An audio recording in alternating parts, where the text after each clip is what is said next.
Good evening, good morning, good afternoon, wherever you are. Matt Cook and Jonathan Green. And we're going to be taking your dating questions today. We have some, and relationship questions. We have some great ones that have come in. Do you want to ask the first one? Yeah, I've got a great one here. I think you're going to really like this one. It's very interesting to me. This came and said, my partner doesn't smell good to me anymore. Says, I'm a 24-year-old female. I've been with my partner for 3 years and used to smell amazing to me. Even after he went on a long run, his BO was the best thing I'd ever smelled.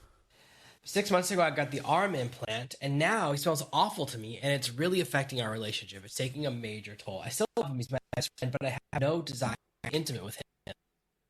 Smells affecting her for intimacy. I know everyone's answer is to take the arm implant out, but I'd really love to give it the full year since it's helpful with some of my other period symptoms. So I was on the pill when we first started dating until the implant. He didn't really smell bad to me, even if I go off the birth control. Okay. Yeah, this is a really great question. So I guess the arm implant is like this thing that they put in her arm, and she can have birth control without taking pills or anything. I don't think that these are really a safe way to go. I don't think they're a good way to go, but that's not the question. I think the sense of smell is underrated in our world. The sense of smell is so critical to our loving the other person and wanting them, and nothing messes us up more than birth control pills for women or any kind of birth control system that relies on an estrogen type of drug. So I really don't see anything optimistic about this relationship unless she gets that thing removed. I think the sense of smell and the love of the smell of your partner is so critical to the reptile lizard brain that we all rely on, that it's really all about, that I think she should get that removed. And if you're going out with somebody and you don't like the way they smell, you should end the relationship immediately, because you have to love the way they smell. It sounds like, actually, if you're a woman and you're dating someone you don't like how he smells, you need to change your birth control. Because maybe a different birth control will make him suddenly smell good. So this reminds me of that old joke where you go to the doctor, you say, "Doctor, hurts when my arm like this." He goes, "Don't move your arm like that." The answer is in her question, which is I switched birth control, and it's got this. This is a side effect, right? And I think that what's happening here is that we don't really think of it as a side effect, but it is. And it should be listed on the side of it, like, oh, it can change your sense of smell and make you like or hate different things. So I think that's the thing that's core here, is that as soon as we think of this, oh, this is a side effect and I don't want that side effect, it kind of, the problem solves itself. And I think that's what's important, is kind of how we look at things. So she knows exactly what the problem is because she mentioned it, right? She goes, oh, exactly when this happened, it caused this problem. And yeah, the two choices, there's really three choices, right? If she wants to, the first choice is get rid of it or keep it. If she keeps it, it's either get rid of the guy or keep the guy, right? It's either put up with the smell. And it's interesting because she went from loving the smell of his BO, which is really extreme, right? To be like, oh, let me smell like your sweaty t-shirt. That's really at the far extreme. You think that's extreme? You think that's extreme? Yeah, not everyone loves the smell of your BO, right? Not everyone says, oh, after you work out, let me smell your armpit. That's an extreme love, right? I mean, I think it's pretty common to love someone's body odor, your partner. And if they sweat or in the gym, there's more of it, which is could be nice. There's always that great story about Napoleon and Josephina. You know that story where he's coming back from war and he says, "Don't take a bath for a few days," he tells her. So, yeah, I mean, was her name? Yes, that's extreme. Not everyone likes the smell of the dirty gym and like the smell of your sweaty old clothes on the floor. Like, think that's extreme. If you like that, that's great, but definitely that's not the norm. There's plenty of people that like the smell of their partner after a shower, but not before a shower. So the fact that she likes him at his stinkiest, that means it went from one end all the way to the other, from a +10 to a -10. So that's a big swing. I think that's why she got so upset. But again, this something kind of goes back to this core thing. If you're in a relationship and you make a change and then things go bad, look at the change, go back and undo the change, right? Like, that's an important thing to look at. You already know the cause, which is nice. How often in our lives do we spend time at the doctor, at a psychologist, trying to figure out the cause of a problem? It's nice that she knows it right out the gate. So in a way, it's like, oh, that's an easy one because at least she knows.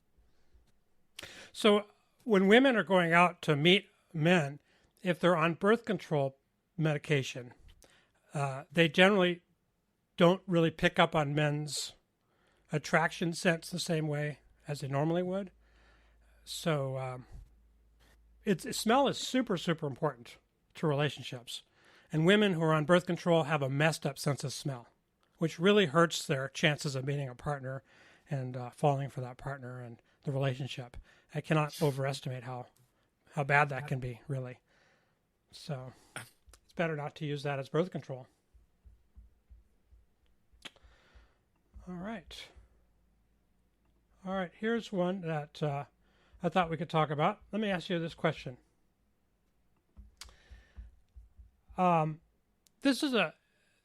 Women always think that things just happen, right? Sex just happens. They go on a date with a guy and they end up in bed with him and it just sort of happened. They don't realize all of the different moves that the guy had to put on in order to make that happen. So when women are in the position of asking a guy out, it's a different story for them. It's a whole different thing now.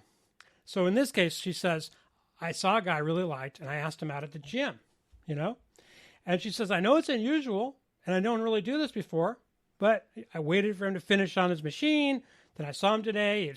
Both of us finished our workouts and I started to chat him up, He looked at me with kind of a dirty look and was like, no thanks. And she says, very embarrassed, she says, is this what men feel like after being rejected? I feel like garbage. I can't even tell any of my friends about the story because they would drag me for asking a man out as a woman. What do you think about that? Yeah, it is how it feels to be a man. So there's this, it's interesting because sometimes you talk about how women go through life on easy mode. Because as a woman, if you're attractive at 18, you could be on a yacht, partying around the world, flying first class immediately because guys will pay for all that stuff. You have access to this immediate lifestyle where guys, we don't get that, right? We don't get it unless we earn it. So there's a huge difference. We have to put in huge effort. And there is a lot of rejection that we go through. And part of the reason that a lot of guys are single is because they're so afraid of rejection. I think that movies and television have done a lot of mis-socialization for people. One of the things they've done is made it seem like it's a really huge deal. So I can tell you that a lot of things are so much worse in your head than in reality. So one of the first experiences I ever went on is one of my mentors, very early on, first time he met me, he goes, walk over those two women at that table and get rejected. And I was like, okay, I'll do whatever you say because I wanted to impress him. He was a good looking guy. I looked up to him and it didn't happen. When you're trying, it's so hard. Here's what's crazy. If you're trying to get rejected, you never get rejected. So when you try and push an envelope, like I was talking to them for 20 minutes and then eventually, you realize it's not that bad, that the thought of it is not as big a deal. Now, it can get really bad if you have bad friends. If you do the version where you say to your friends, hey, I'm going to go talk to that girl, you walk across a huge bar where everyone's looking and the music stops, and then you come back with your head between your legs, you create it, and they go, oh, look at you, loser, you got shot down. If you create that scenario, that's magnifying the badness. But the important thing is that you go through, I think, a version of exposure therapy. So rejection is never as bad as you think it's going to be. In my head, when I imagine a rejection, it's nothing like that. I imagine that she pulls a gun out of her purse. That's my version of her. When I'm imagining it, that's what I always imagine happens, is that I'm sent straight to my grave. She unalives me. I'm not imagining a small scenario. That never happens. No woman, if you go, excuse me, are you in line, turns around and kills you. But I imagine that because that's how extreme my thoughts are. So when people are like, oh, I'm afraid of someone hurting my feelings, I don't think that way. So we have this. Now, it does feel bad. Getting rejected feels really bad because of the way we create it in our minds, which is men, we look at someone who's attractive and we build up this whole scenario in our head. She's so beautiful. She'd be perfect for me. Look at the way she walks. Look at how she dresses. Like, just imagine us walking down an aisle together. We'd be perfect partners. You build that up. Then you walk up and talk to her and she rejects you. And it's like, well, I like you so much. The way to get around this is to remove expectation. So when you walk up to someone, you're going to go, I want to find out if we're compatible. If you switch from I want to make her like me to I want to find out if we're compatible, it removes this imbalance. There's a lot of negative talk about like pickup artists or the approach to dating, and that comes from this idea. old school stuff from 20, 30 years ago was she's here, I'm here, and I have to bring her down while pulling myself up. That's really hard, and it requires you to do things that are not that great. Okay, that's where a lot of the negative opinions about pickup artists come from, is that phase where you go, I'm going to lower her self-esteem and raise my own, or lower her value and raise my value. Because you come up and you think that. But here's the secret. Value is all imaginary. And a great example of this is if you meet a celebrity. If you've ever met a celebrity that you don't know who they are, you can have a completely normal conversation. I met a really, really famous person at a nightclub in England one time. I'm talking tier 1 famous, as famous as you can be in England, on TV all the time. And I had an amazing conversation with him. We had an amazing time. I bought him a drink. He bought me a drink. And people go, how do you know him? I go, oh, he was standing next to me in line. And they were like, he's super famous. And I was like, well, I didn't act weird because I didn't know who he was. But if you know who someone is, then you act different, right? You say things like, can I get your autograph? Or I'm a really big fan. And as soon as you say that stuff, that's all your creation. And it changes the conversation. You can't have a normal conversation anymore. So if you want to have normal conversations, you have to remove these putting someone on a pedestal, because it's happened to me. I don't know if it's ever happened to you where someone recognizes you and they make the conversation weird.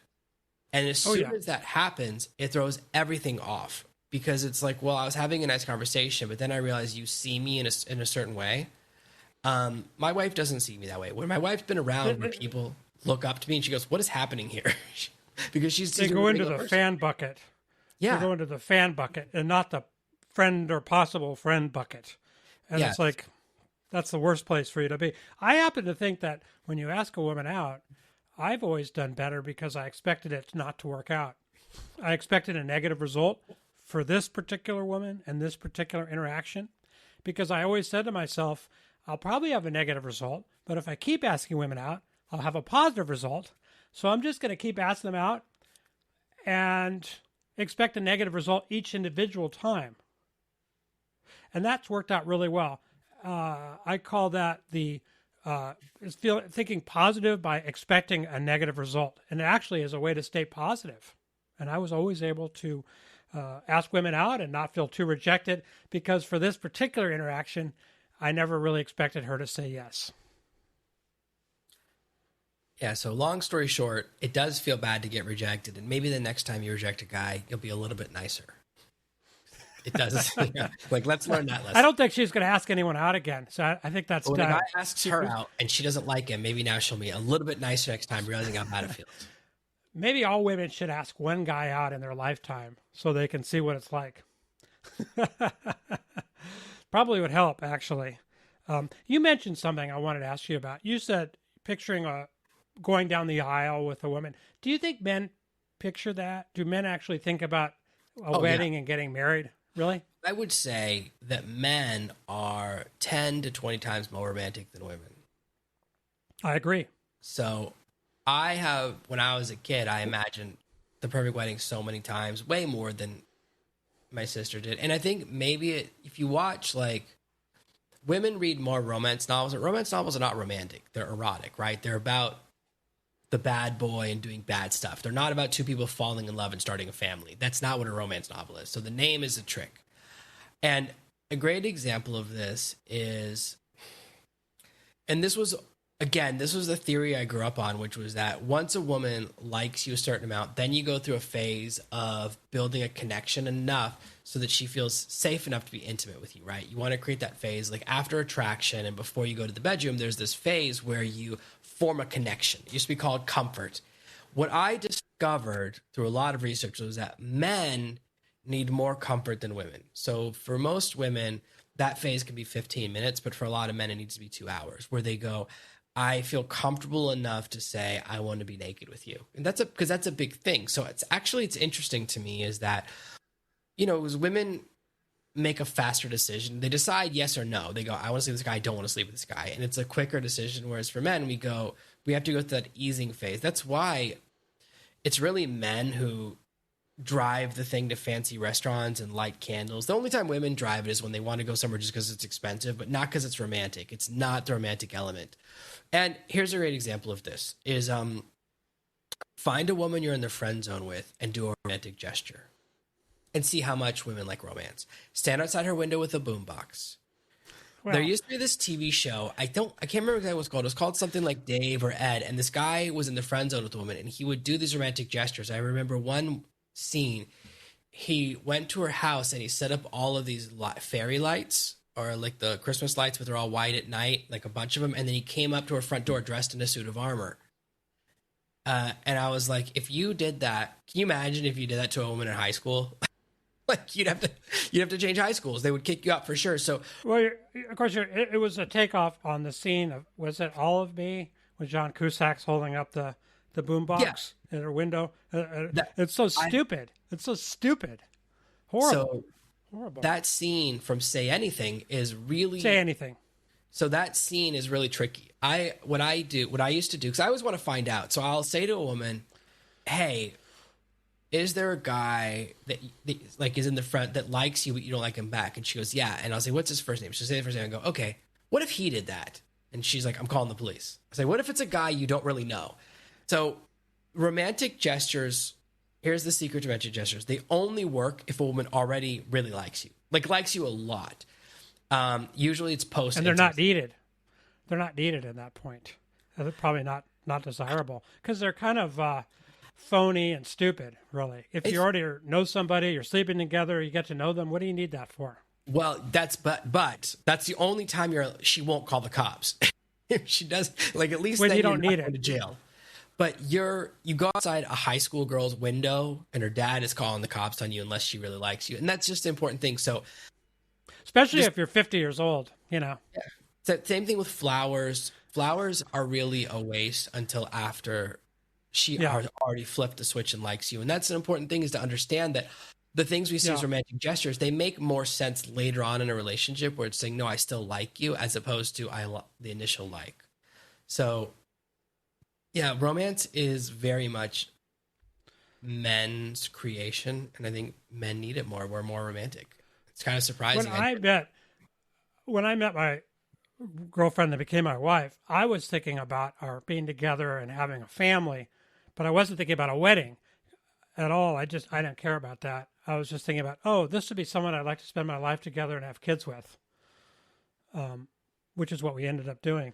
So never in your life before her, even in high school or something, did you like a girl and kind of imagine that perfect wedding in your head? Maybe it's just me. That's what I'm asking. Okay.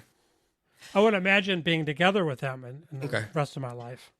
But so I think women are not that romantic because they have to deal with the physiology. They have to deal with bleeding every month, getting pregnant, all of the rest of that. And that's very practical. You have to be very practical. So men can pretend that doesn't happen and they can be all romantic. That's a yin and yang thing. That's good. Yeah, so I've got one that's a little bit crazy. I was thinking about this one. I have a lot of thoughts on this one, which is that I was about to go on a date with a woman. She's 2 years older than me. She's nice, attractive, honest. I've always liked talking to her. A few weeks ago, I asked her on a date. I figured, hey, you know what? If she says no, no big deal. But if she says yes, great. We'll see if something's there. We went on a date, and I thought it was awesome. We went out to dinner, had drinks. Everything was really smooth. And then we even took a walk on a bridge over the town's lake. Sounds romantic. And I dropped her off and was elated. I loved that night. However, when I was scrolling through TikTok when I get home in my bed, I see a video from her on my For You page, the recommended videos from her. And in the post, it says she's getting ready for a date I don't really want to go on. And I felt like it was like a bucket of ice water poured on me and all this stuff. And, then he goes on and on about how bad it makes him feel, right? And I was thinking about this. Here's my initial opinion, which is that I feel like a lot of women I've been on dates with felt this way before the date with me. Like, I feel like I'm so glad I don't know. And here's why. I've gone on dates before where before the date, I think to myself, I don't really want to go. I kind of want to cancel, or in business meetings or other things. I didn't want to go. I never wanted to go on a date. It's such a drag. It's so awful. You have to first get groomed and dressed. There's all the chances of all the rejection. You're nervous.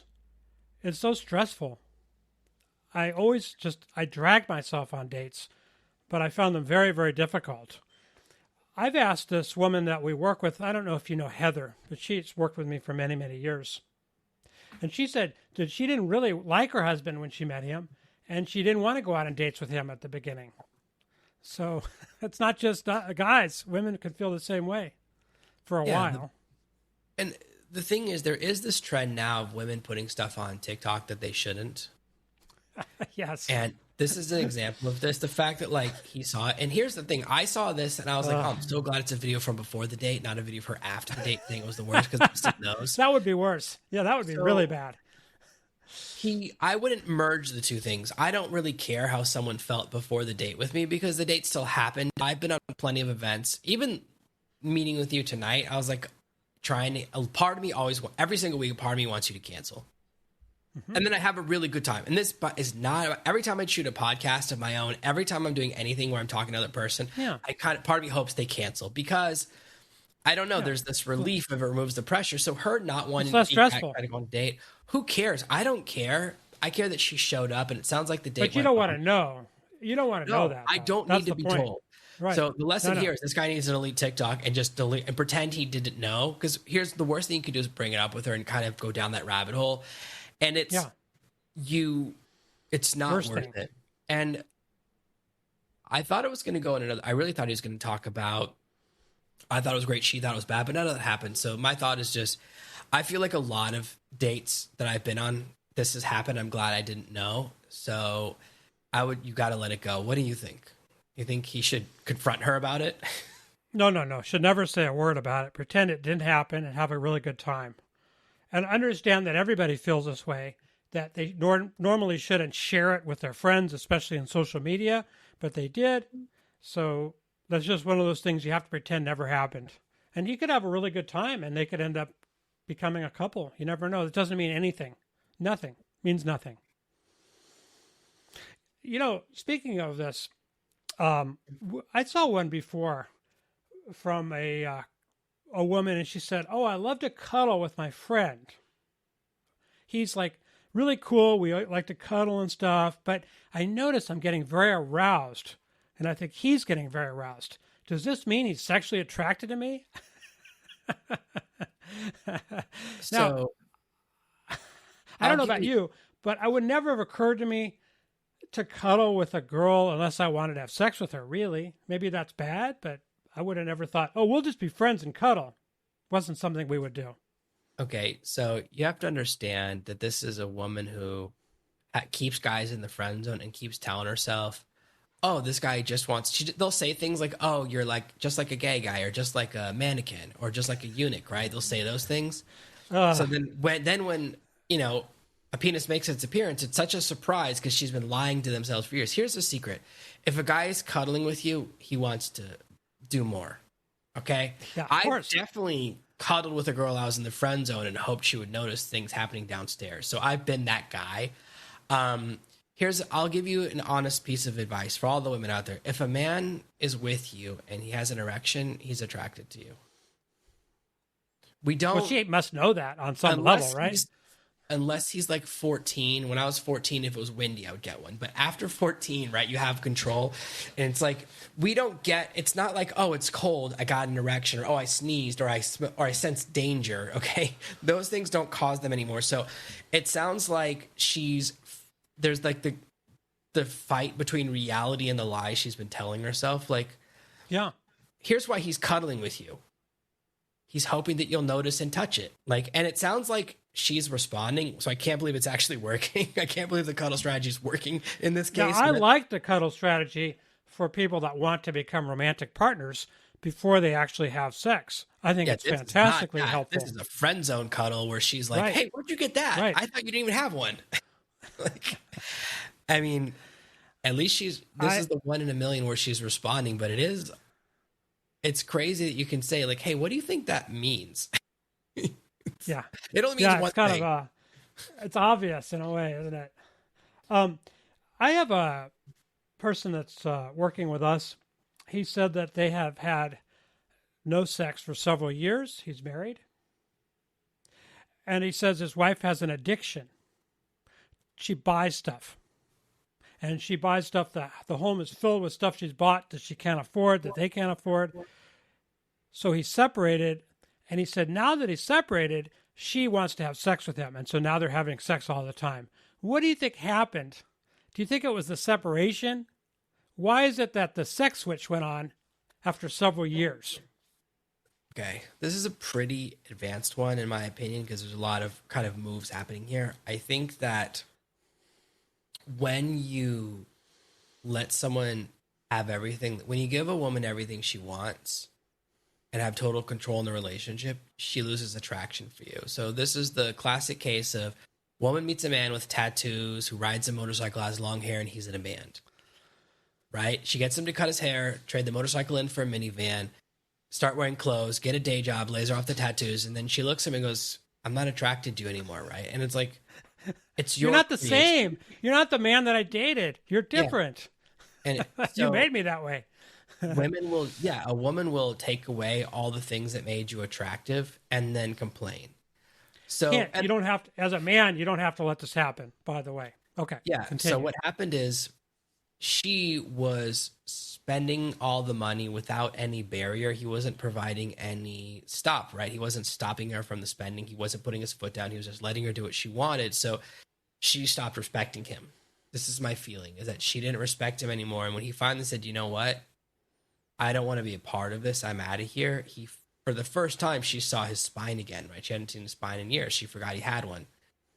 So sometimes you have to take extreme action. You know, I have a different philosophy on you. I believe in setting backfires. I believe in it's how you fight a forest fire. You start a small fire so the big fire doesn't take over everything. I believe that you do have to. The reason I like a small fight, I start a fight every 6 weeks or so with my wife, is because it gives you a chance to show that you can take a firm stance, especially on something that doesn't matter. So I start fights about dumb stuff, not about really important things, right? Like I don't start a huge fight with whether or not we should have another child, you know, or whether or not I'm still in love with her. So I'll start it about something dumb, but that way I can put my foot down, but also it's not something that like is going to make or break the relationship. So there's a lot of strategy to it. And it gives her a chance to see me putting my foot down and also get those emotions out because she likes to experience all of her emotions. And it's, you know, it's worked for us for almost 11 years. So she can see you basically as a man. Here's what I want to do. Here's what we're going to do. So you're assertive, and she sees that, and occasionally that's sexy and attractive. And it's probably what she saw in you originally, right? Yeah. The fact that for the first time, he's kind of taken a strong position and shown the actions is like, I moved out. Now, my other thought is like, the danger with this type of situation, you know, they say is when you go into AA or any type of addiction program, don't date another person from here. Right? I see. You don't want. I didn't know that. Makes sense. What if you fall? You have to get out of the drug world, the alcohol world. You have to get into a different world. Well, it's not just that. So you're like two people in recovery. So you have a lot in common, but if one of you falls, you'll bring the other person with you. So the danger here is that he moves back in with her, which becomes she goes, oh, you know what? He didn't really mean it. And this is a crazy thing, right? Like it's like, wait, and then she'll lose respect for him again. So in other words, as soon as he moves back, there's a the danger. tension is off, in a sense. The tension is sort of off, and now it's like they're going to fall back into the old familiar patterns very quickly. Well, he needs to, like, there's things you can do. He has to do something else to establish it. I would do things like cut up credit cards in front of her. Like I would try and get, you know, those pre-approved credit cards that aren't real. You still have to sign up for the credit card, but they send you a little plastic thing that's like a pretend card. Every time one of those comes in the mail, I would cut it up in front of her. Because it's a big act, but it's also meaningless, so it's like perfect. Oh, they should be on all cash. The only way he should go back is if they take all their credit cards, rip them up, and don't use them again, and everything is paid with cash. Just like, it's no different than if someone's cheating. If you found out your partner's cheating, if you're going to have her back, you know, she has to show you her phone. She has to not have any private life at that point, in my opinion. So it's the same thing. He has to lay out very strict rules if he's going to come back. But can he? And I didn't understand. I doubt it. I couldn't tell if she was just buying a lot of stuff or was into the phase where it's hoarding. Yeah, and he said all I know is she has an addiction, and the house is full of stuff. It's not my house. It's all this stuff that she bought, and it's so out of control. Yeah, I mean, this came up with me and my wife today, where I was like, my wife should always, I said to her, I want the house to always look like my mom is going to show up and give it an inspection.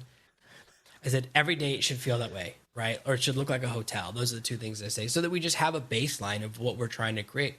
So, and she's like, you're the one who makes all the mess. I was like, I know. I'm very aware that I'm the one who makes the mess, but also that's our trade-off, right? That's our relationship, which is that she doesn't work, right? She goes to the gym for 3 hours a day, sits by the pool 2 hours a day. So it's not as though I'm not doing You're the one earning the money, so you can make a mess. She's the one who's not working, so she could clean it up. And I also like what you said. You said, I know it's not the way it is, but it's the way I'd like it to be. That's what we should work for. I am a big believer in looking at where you are right now and a picture of where you want to be. And you can describe that where you want to be. What should it look like when it's finished, when it's the way you want?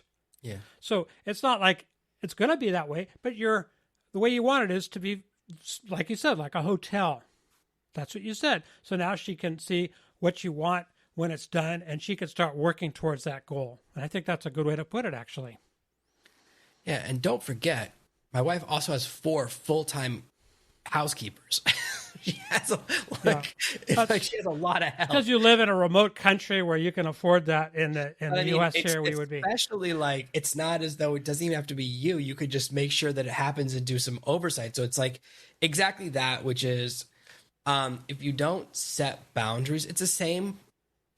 With my kids, whenever I punish my kids, they are so much nicer to me right afterwards. Like they really respond positively to having a barrier. Kids need those limitations. Kids need structure. Kids need a bedtime. Kids need to know this is okay, this is not okay, this is safe, this is not safe.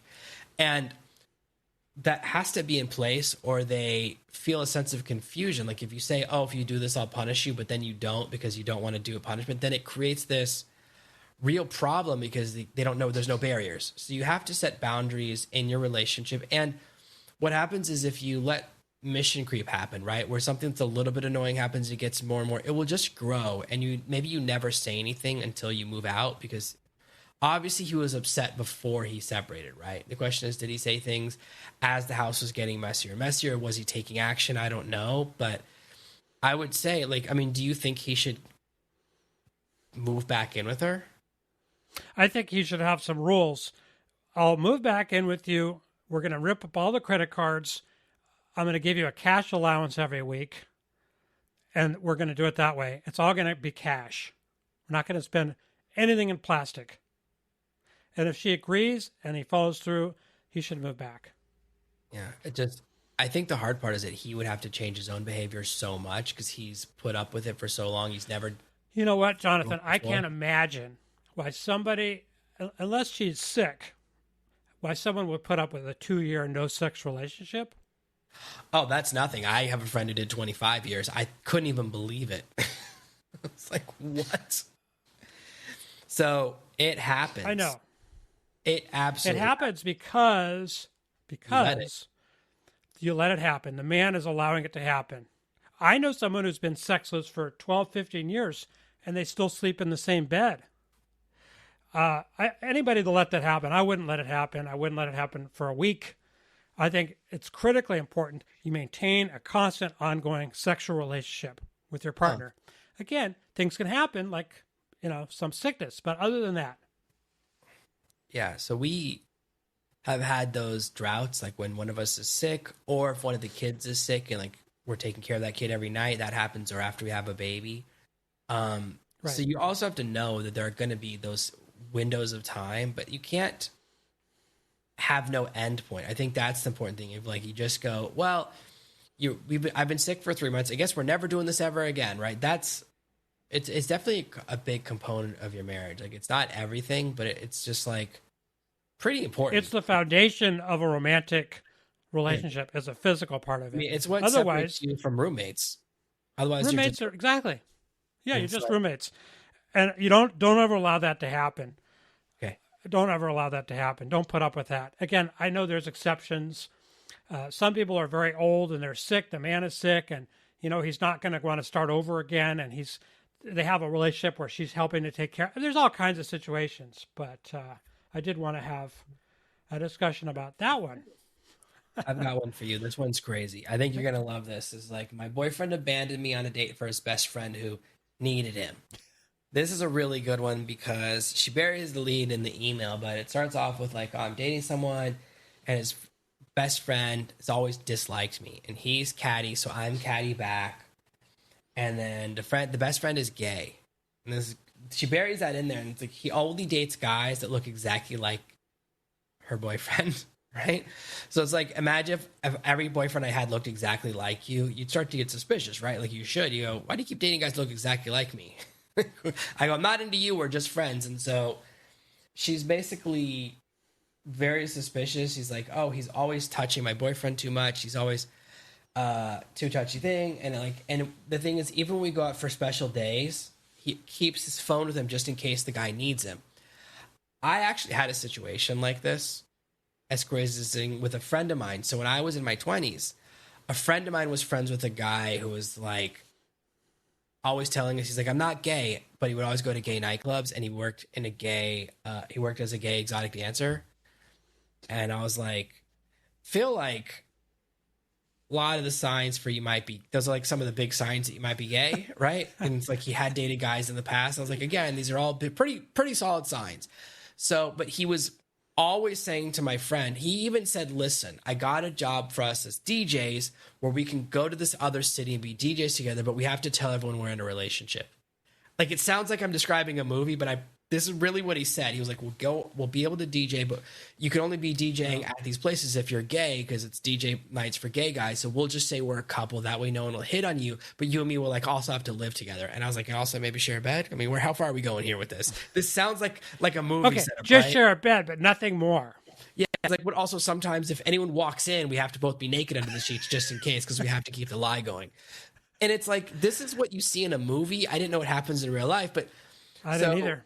Here's the situation is, well, what do you do if you're her? Because what's interesting is the guy her boyfriend has another guy in the friend zone. That's what's really happening. And they're both creating this lie where the guy goes, I'm not attracted to you. And the other guy goes, he's not attracted to me. And this is a friend zone discussion. So how do you, because if people don't believe you, then there's like nothing you can do to make them break through that belief. How do you? It sure sounds like he's having a physical relationship with his friend. I mean, and if he's not, it sounds like he wants to.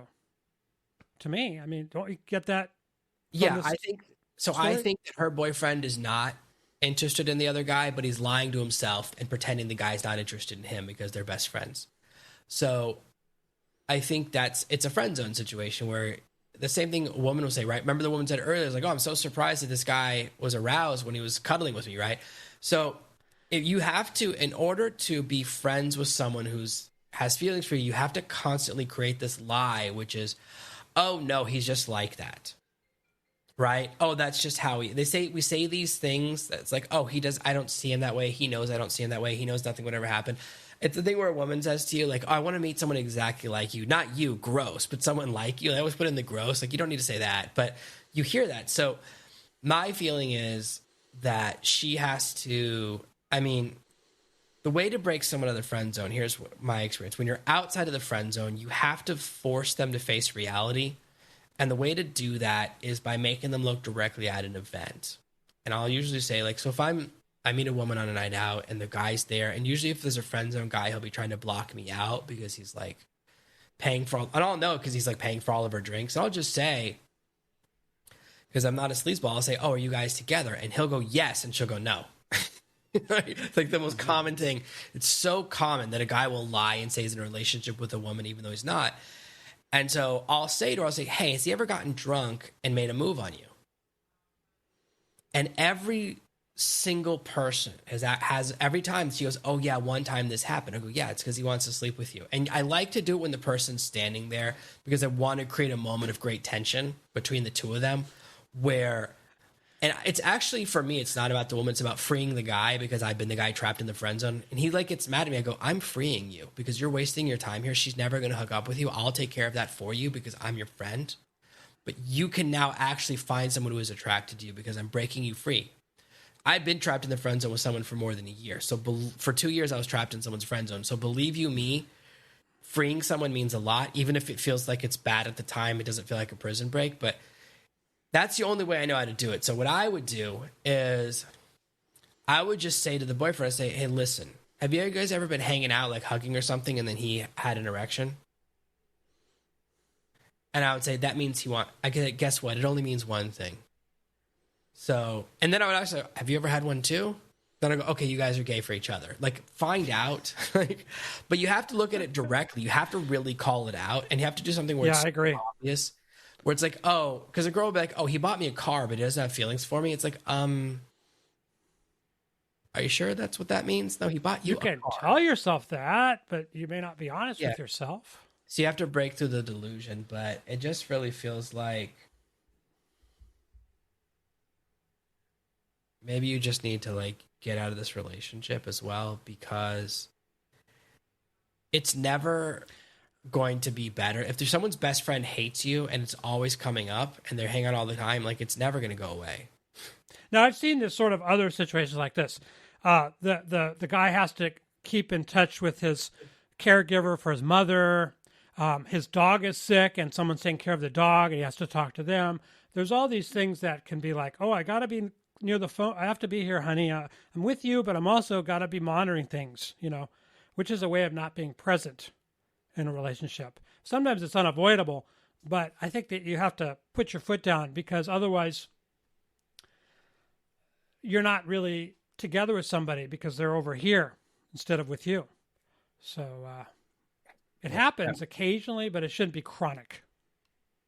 Yeah, unless you're a doctor or a fireman, like someone who's on call where you could get an emergency call and actually have to go into work, because then you don't need your phone there. So I never have an alert on my phone. My phone never rings or buzzes, so I miss phone calls all the time. Mine's on silent. I have everything on silent. Yeah, I always have it on silent, which means not even vibration, because it's never actually, if it's actually in an emergency, someone in the house or someone with me, if the person I would want to call me is with me, right? Like I'm at home or I'm with my wife. So very rarely, maybe I do turn the ringer on if I'm expecting, like if I have a meeting and I need the alarm to go off, I'll turn it on for that. And then I turn it off. But I never have had it on for like 24 hours straight, like not in 10 years, because it turns out all the stuff we think is important is not that important. Like when I grew up, you're not there. You're not there. You're always somewhere else. You're always on your phone. I totally get it. Just have a phone at home. There's never really that emergency thing. And but we think that we're super important and that we have to be on call all the time because we're imagining it, and you just have to kind of break through that. But in case my friend has an emergency, he needs to call me, I can't be present with you. Like there's a lot of stuff going on there about prioritization, but overall, you have to decide what you're going to put up with. And if someone's constantly, it would be the same thing. It doesn't matter that it's a guy. If he was best friends with a woman and the woman was always calling him away because she was having bad dates and cuddling with him and doing each other's hair and taking showers together, whatever any of these things are, it's the same thing. I would feel the same thing about it, whether it's a man or woman. So it kind of becomes more obvious if you think of it as a woman. You go, okay, and then there's definitely something suspicious. So you got to break that friend zone situation. Okay, so one more I thought was interesting. This woman writes, it was Father's Day, and he told me what he wanted, and I didn't give it to him, so he's mad at me now. She said, however, on Mother's Day, but on Mother's Day, I told him what I wanted, and he didn't give that to me. So she's basically getting back at him because he didn't give her what she asked for, and then so she didn't give him what he asked for. So they're in this fight now, okay? She said the kids went to bed. They're all arguing after that. At least they waited for the kids to go to bed. I was angry. He was angry. How do you read this type of a thing? So when I was a kid, my dad one time on my birthday bought himself a new car. And I couldn't believe it. Now that I'm a dad, I get it. I completely get it. Because you know what? When you're the dad, Father's Day, listen, my birthday was last week. No one cared. Okay? My wife always says, oh, I don't have any money to get you anything. And I'm like, that's not true. Right? It's just, you could, even if you just saved up $10 a week, you could be able to buy me a $500 present every year, right? Like it's not even a crazy number, but you could buy me an amazing present just saving that, or even saving $1 a week, you could buy me something nice, right? So it's not that. It's the kind of person she is, and that's how a lot of people are. But heaven forbid I forget a Mother's Day. So one year, Mother's Day is before Father's Day. I think that's why they put it earlier in the year to make sure this doesn't happen. But I can tell you that Father's Day is not, no one treats Father's Day like Mother's Day, right? It's not as big a holiday. It's not even close. It's like, really, people think of the mother as like she gave birth to you, and the father's he was in the room when it happened. It's like you're a witness. You know what? The father is making more of a choice than the mother is. Because, you know, mothers are mothers. They generally have to be nurturing. They take care of the kids. The father doesn't. The father can leave, but he doesn't. He stays around. You and I are good fathers. I think we should be celebrated more than mothers. Do you know what I mean? Yeah, I agree. We make that choice. However, it's never going to happen. So my kids, same thing. My wife didn't even get the kids to go and like make cards for me on my birthday. She doesn't do any of that stuff. And it's just who she is. And that's how, but one time I said, okay, you know what, maybe what we'll do is have parity. So I said, listen, this year for Christmas, let's just not get each other presents and we'll just focus on the kids. And let me just tell you something. Come Christmas morning, she did not like that at all. Right? Oh, it's much better.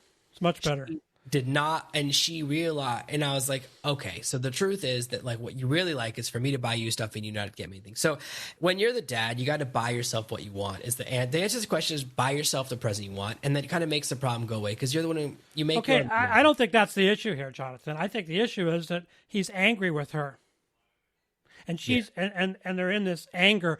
The relationship is splitting apart. So I was talking about the overall issue. You're actually right, which is that he didn't buy her what she wanted. But this is exactly it. This says a lot about it. She's like, hey, he didn't give me the Mother's Day I wanted. And what do you think the odds are? Here's what I think actually happened, because this is something I've experienced. She gave him a bunch of hints about what she wanted, and he guessed wrong. And then he wrote down exactly what he wanted. If you could pick up the phone right now and call my wife and say, hey, what did John want for his birthday? And she knows. She'll tell you exactly, because I told her what it was. I wrote it down. Now, I think it's interesting. I want to tell you what I think is interesting about this that I didn't mention. But their wishes for their days, respectively, fathers and mothers, were to have a free day, which I guess means away from the kids, away from their spouse, I guess. And instead, for Mother's Day, her husband had the kids, oh, we've got tickets to this thing. We're all going with Mom. So, you know, she spent the day with her husband and her kids, and she resented that. And he said, for my Father's Day, I want a free day. So, of course, she gets tickets to something, and they all go somewhere. And, okay, I had a good time, but that wasn't the point. See, I think it's weird that at Father's or Mother's Day that they want to be away from their family. That's why I see this as bad news. I mean, also the fact that like she's seeking revenge. So they're doing a thing, which is it's a sign that there's divorce in the future, because they're doing a thing where they're seeking revenge against each other, where they're kind of like, they're counting offenses. That's it. They're counting offenses. It's like a business transaction. No, let's count up how many here, how many there. Yeah, and it's like, so if you're in that, so my situation is, I know I'm not going to get anything big on my birthday or whatever, Christmas, whatever, for my family. I just accept it. I kind of know how that is, and I just buy myself what I want. And that's how I live anyways. So but this is a situation where instead of doing that, right, you're just making lists of every time someone's done the wrong thing. So I don't know. It's interesting they did the exact same thing to each other, but it's like, and it's crazy that they're like, oh my gosh, you bought tickets and made me You made me spend time with my family. Oh my God. What the thing is, right? Like, if it depends what you take someone to. Those both sound to me like nice mothers and fathers. The hard part is, to me, it sounds like 2 nice days. Like, it doesn't sound wonderful. It's hard for me to wrap my head around. It sounds like an amazing Father's Day. And yeah, the problem is not that. There's something else going on. There's an undercurrent. Yeah, the thing is, if somebody wants a vacation from their family, that means that they're not really happy with their family. I don't know about that. Father's Day and Mother's Day should be with the kids because it's Father Monday. I do think, as my parents taught me when I was a kid, vacation is when you go out of town without your kids. That's what my parents used to tell me. Is I've been on a vacation this year with the kids and without the kids, and they're completely different. Obviously, I love spending time with my kids, and I love bringing them with me, but it is a lot more work, right? You don't get to relax when you have the kids with you, because I've got 4 kids. There's a lot of moving parts. They need attention. One of them's always crying. One of them always is hurt. They always need attention. So I get that, but it just is a strange thing on Father's Day. You can't give each other this focused relationship when you have kids, because the kids have to be the focus of it. Yeah. That's why it's good to have a relationship for a few years where you build a foundation romantically, sexually, and every other way, where you're just together. So then when you have the kids, you have that base. Yeah, you trust each other and believe in each other. Maybe they didn't do that. Maybe they had the kids too soon before they really built that relationship enough, well, maybe when it was just the two of them. Well, maybe she wasn't on birth control because she didn't want to mess up her sense of smell, and that's why she got pregnant. That could be. It's like, maybe it's all connected. Maybe it's our fault. I think that's a good place to stop. I think you're absolutely right. Let's bring it back to the beginning. So she should get off her birth control pills now. Yes. So they'll really fall for her husband again and not want to be away from him and the kids. Yeah, I think you just have to, whenever you're having a huge fight that's lasting, because Father's Day and Mother's Day are 6 weeks apart? There's a distance. I think so. That's a long time to be She was plotting for 6 weeks and thinking about it and wanting to upset him. So there's you have to look at the underlying cause, which is, first of all, why do you guys want to spend Mother's Day away from the kids? Like, the way of celebrating Mother's Day is to be not a mother for one day a year. I get it. Maybe they're just like so busy with the kids, you never have a breather. But also, the other thing is that, like, what's going on that, like, your first thought is, how do I get revenge? Like, there's I like that free day idea. The first day, a free day. So that means that you're enslaved the rest of the time? What are you being free of exactly? That's disturbing. Well, maybe it's one of those situations where, like, the kids are homeschooling, the dad goes away to work all day, so she's with the kids all day long every day. So maybe it makes sense for Mother's Day, but for Father's Day, I think for Father's Day, the free day thing is weirder. Because as a dad, we tend to spend this time with kids anyways. But that's a crazy. Right. I've got a pretty good one here that I think you're gonna like. This one's pretty interesting to me, which is that my husband has demanded that I stop cooking for my friends. So what happened is, my husband and I have been married for 3 months. He's more traditional than me. I don't think that's what's going on here, but she puts that in. She goes, we were dating, swept me off my feet, dinners, vacations, yada, yada. Of course. Last year, I started a baked goods side hustle. So she started standard woman lady business. It's great. Baked goods are delicious. And it brings me so much joy. And what happens is, it makes me really busy.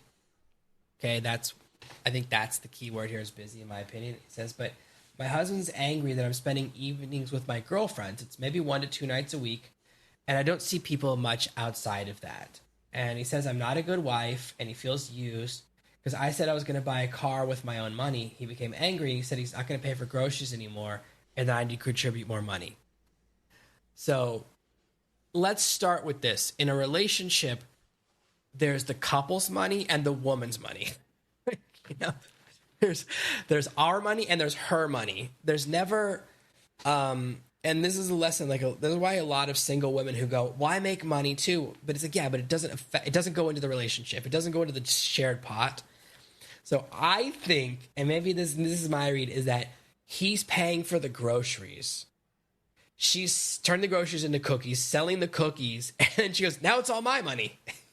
He's an investor who's not getting an ROI. Like, I think that's that's my thought.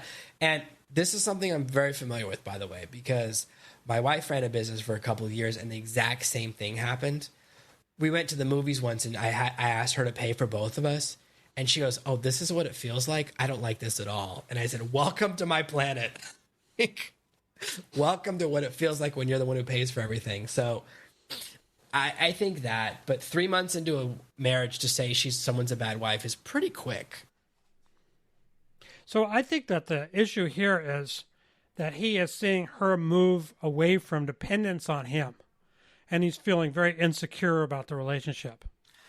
Here she is, she has her own business. She's going to buy herself a car, which is expensive. She spends time with other people. I'm not saying that it's men, but she's spending time with other people. So she's moving outside of the dependence on him into a different orbit, and he's worried he'll lose her because he's very insecure. That's what I read in this.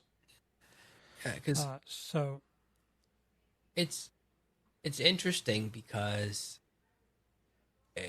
when she described, and the thing is, there's always two sides to every story. She's like, oh, it's 1 or 2 nights a week with my friends, but it could also be, so you know what, when you're running a business like she's doing, you know what, those vacations, that's not happening anymore because she's got to have that consistent grind. Mm-hmm. The second thing is like, oh, we used to go out to dinner all the time. You can't do that because you're working at nights. I'm not sure, but it sounded to me like she has a day job as well, but maybe not. Maybe this is the only job she's doing. It's hard to tell because she doesn't have a car. How's she going to work? So I wasn't sure. But the thing is that, yeah, as a man, there are things that, this is what can happen, is that there's something that gets your wife really excited and you can get really jealous and you kind of have to deal with that. So one of the things is that, like, we deal with this in our marriage with personal trainers. So my wife goes to the gym and she had a trainer that was like really good looking. And we always have trainers that creep on her. We've had it a bunch of times where trainers like are too into her, and like I'll have make major progress, but they'll always like dump on me and say she's doing amazing, even though I'm like having more progress or something. And I'm like, or I'll do competition. They go, it's not a competition all the time, even though it's like, well, marriage is a competition, of course. If two of you are doing the gym together, what's the point if you don't have a competition element, right? It's a friendly competition, but there's an element of competition to it, right? Who's getting stronger, who's losing more weight, all of that stuff. So I kind of was like, listen, you got to have a personal trainer that's at least ugly. Like we got to, like, I agree. It can be, I agree. There's no women personal trainers here. That's the first thing I look for. There just are none. Okay. There's not any, doesn't exist as a job in this country. Women don't personal train in this country. That's the first thing I looked for.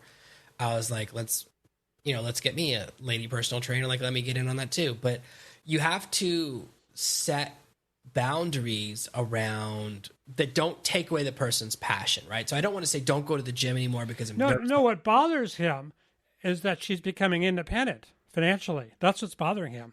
Yeah, I think that's it, is he has to, as a guy, and you can't, here's the thing, he can crush her. They're early in the marriage. He can probably manipulate and crush her passion, make her give up this whole thing. And say things like, oh, it's her little hobby, or it was like a cute little try, but but she will always resent him if you kill the thing that makes her happy. I think you have to find, the right answer to me is he has to find a balance to where she can pursue her dream and it's not, but he still gets the affirmation that he needs. And that's the balance, is that so here's what I would say he should do. He should be happy that his wife is trying to become more independent and building a business. He should say, let's go shopping for flour and recipes or whatever you need. I want to go visit with you when you're with your friends, see what I can contribute to this. Let's see if we can build this business together. Yeah. I think one of the things that happens is when he's funding the business, right? Because she's using his money to buy the ingredients. This is something we actually dealt with specifically. So when we were running a hotel for a couple of years, I would always say, and they wouldn't know, I would say, how much does it cost, the ingredients cost, versus what we're selling food for? And my wife never knew. Okay, I was like, so what are the cogs?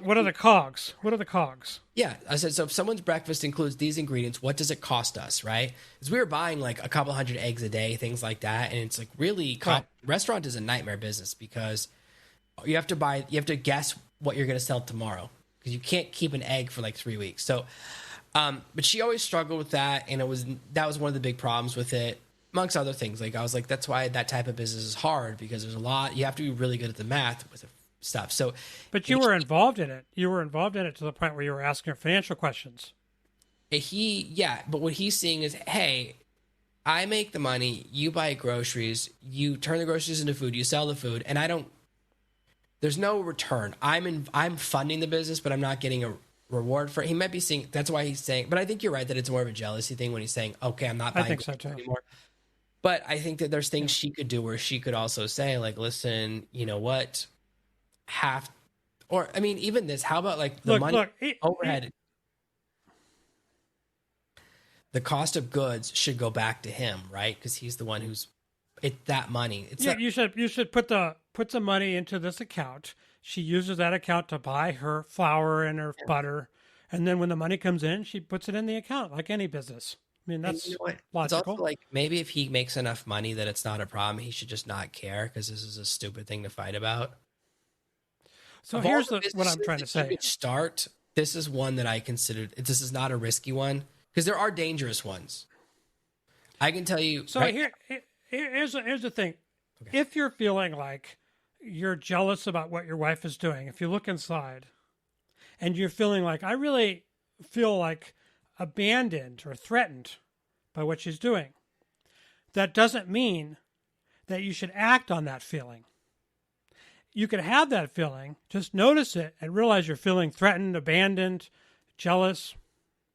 But then you can make a better decision from your higher self, intellectually say, well, maybe it'll work out well if she has a business. Maybe she'll contribute a lot to the family income. Maybe her business will become very successful. Maybe she needs this to grow, and our marriage is about personal growth. Each person is growing in a marriage, hopefully. Maybe not this one, but hopefully. And so even though he's jealous, feeling threatened and abandoned, he should still help her get that business on a footing and help her as much as he can. And that can draw them closer together instead of further apart. You know, everyone always says, men, tell everyone about your feelings. Tell her what you're feeling. Don't do it. Like that stuff is a trick. That's a trap. It's a trick to get you to admit when you're vulnerable. So it's fine that he feels jealous. But yeah, sometimes you keep your mouth shut, especially because like she's working from home. She's only working with other women. It's not like she's out and about, right? She's making money. Maybe the marriage will be better off. The partnership can be financially more better. I mean, yeah, I honestly, when I was going through this one, I thought it was going to have a positive ending. I was like, oh, this all sounds great to me. She's buying her own car. She's kind of doing independence. Like none of it sounds. Whereas if he said, like, I can tell you this, because if he said, oh, she's getting a job as a personal trainer, I'd be like, okay, file for divorce now.